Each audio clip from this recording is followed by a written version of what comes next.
আসসালামু আলাইকুম। আমরা আসছি চীনামাটির পাহাড়ে। আমার সাথে আছে আমার সহকর্মী শাহাদত স্যার। আমরা ঘুরতে ভালোবাসি, বিভিন্ন জায়গায় আমরা বিভিন্ন সময় ঘুরতে যাই। আজকে আসছি চীনামাটির পাহাড়ে। এই তো পিছনে দেখা যাচ্ছে পাহাড়ের ভিউগুলো।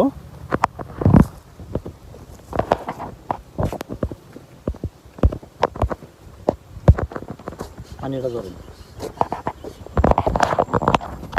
এদিকে এক সময় এখান থেকে চীনামাটির উত্তোলন করা হতো, যার ফলে এই লেকের সৃষ্টি হয়েছে।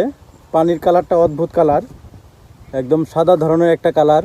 চীনামাটির ধোয়া পানি বা সাদা মাটি ধোয়া পানি মিশ্রিত হয়েছে, এই জন্য পানির এই কালার ধারণ করেছে। আমরা পাহাড়ে উঠছি,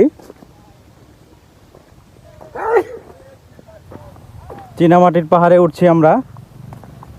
এই তো পাহাড়ি রাস্তা।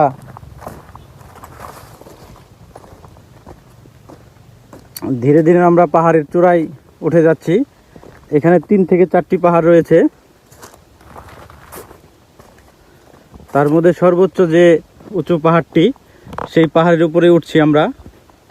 উপরের ভিউ বা উপর থেকে চীনামাটির এই জায়গাগুলো থেকে চীনামাটি উত্তোলন করা হয়েছে, যার ফলে এই লেকের সৃষ্টি হয়েছে। এই জায়গার ভিউটা অনেক সুন্দর একটি ভিউ, একদম মনোরম পরিবেশ, ভালো লাগার মতো একটি জায়গা। আমি বেশ কয়েকবার এসেছি, তারপরেও ভালো লাগে, আসলে ভালো লাগে। দূরে আরেকটি পাহাড় দেখা যাচ্ছে।